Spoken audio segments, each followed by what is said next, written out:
정원사 킴입니다. 봄이 다가오면서 어떤 꽃을 심을지 고민하는 분들이 많으실 텐데요.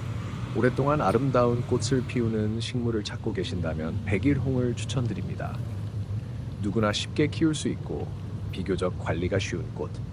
척박한 땅에서도 잘 자라며 오랜 기간 아름다운 꽃을 피우는 이름 그대로 100일 동안 꽃이 피는 백일홍은 밝고 화려한 색감으로 정원을 생기 있게 만들어주는 꽃인데요. 오늘은 백일홍의 특징부터 씨앗 파종, 키우는 방법, 그리고 꽃을 더 풍성하게 피우는 비법까지 자세히 알려드리겠습니다. 백일홍은 멕시코가 원산지인 하네사리 식물로 5월부터 10월까지 길게 꽃을 피웁니다. 햇빛을 좋아하고 건조한 환경에서도 잘 자라며 척박한 토양에서도 쉽게 뿌리를 내리는 강한 생명력을 가지고 있습니다. 이런 특성 덕분에 정원이나 화단, 플랜터박스, 심지어 베란다 화분에서도 키우기 좋죠. 백일홍은 색상이 매우 다양합니다. 빨강, 주황, 노랑, 분홍, 보라까지 각양각색의 색깔을 가지고 있어 원하는 분위기에 맞춰 심을 수도 있고 여러 색을 섞어 화려한 꽃밭을 만들 수도 있습니다. 백일홍은 씨앗 번식이 매우 쉬운 꽃입니다. 가을이 되면 꽃이 시들면서 씨앗이 맺히는데 이 씨앗을 잘 채취해 보관하면 다음 해에도 다시 꽃을 피울 수 있습니다. 씨앗을 수확한 후에는 완전히 건조시켜 보관하는 것이 중요한데요. 이렇게 하면 발화율을 높일 수 있어 더욱 건강한 백일홍을 키울 수 있습니다. 특히 백일홍은 일부 씨앗이 자연스럽게 땅에 떨어져 저절로 발화하는 경우도 많습니다. 따로 심지 않아도 다음 해에 다시 꽃이 피는 모습을 볼 수 있어 매년 자연스럽게 백일홍 정원을 유지하는 재미를 느낄 수 있습니다.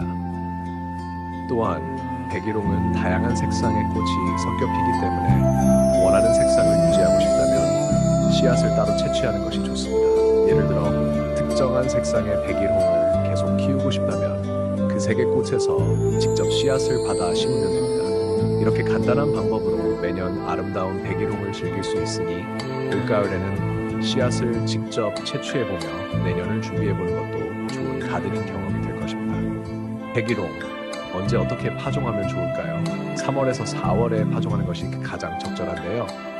기온이 너무 낮으면 발화가 어려울 수 있으니 날씨 따뜻해진 후에 심는 것이 좋습니다. 파종 방법도 아주 간단합니다.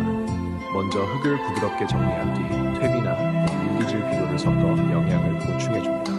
씨앗을 골고루 뿌린 후 너무 깊이 묻지 않도록 1cm 정도의 얕은 흙을 덮어주는 것이 포인트입니다.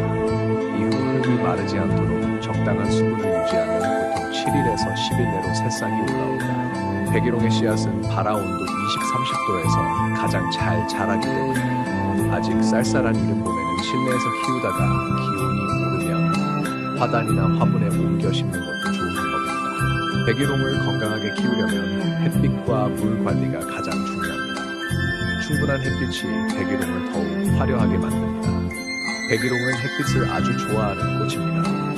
하루 최소 6시간 이상 직사광선을 받을 수 있는 곳에서 키우는 것이 가장 좋습니다. 밤그늘에서도 자라긴 하지만 햇빛이 부족하면 꽃이 작고 성장이 더뎌질 수 있습니다. 백일홍은 건조에 강한 꽃이지만 극심한 가뭄이 지속되면 꽃의 색이 선명하지 못하고 풍성하게 피지 않을 수 있습니다. 화단에서 키울 경우 뿌리가 완전히 자리 잡을 때까지 충분히 물을 준 뒤 이후에는 흙이 마르면 물을 주는 정도로 관리합니다. 화분에서 키울 경우 겉흙이 마르면 흠뻑 물을 주는 것이 좋습니다. 하지만 배수가 잘 되지 않으면 뿌리가 썩을 수 있으므로 주의해야 합니다. 이렇게 백일홍을 건강하게 키우는 방법을 하나씩 알아보았습니다. 백일홍은 키우기 쉬우면서도 오랫동안 화려한 꽃을 피워 정원을 더욱 생기있고 아름답게 만들어주는 꽃인데요. 이렇게 쉽고 매력적인 백일홍, 올봄엔 직접 키워보는 건 어떨까요? 꽃이 피고 지는 과정을 지켜보며 정원 가꾸기의 소소한 즐거움을 함께 나눌 수 있을 것입니다. 앞으로도 여러분의 정원을 더욱 아름답게 만들어줄 유익한 정보로 찾아오겠습니다. 지금까지 낭만정원사 킴이었습니다. 함께 해주셔서 감사합니다.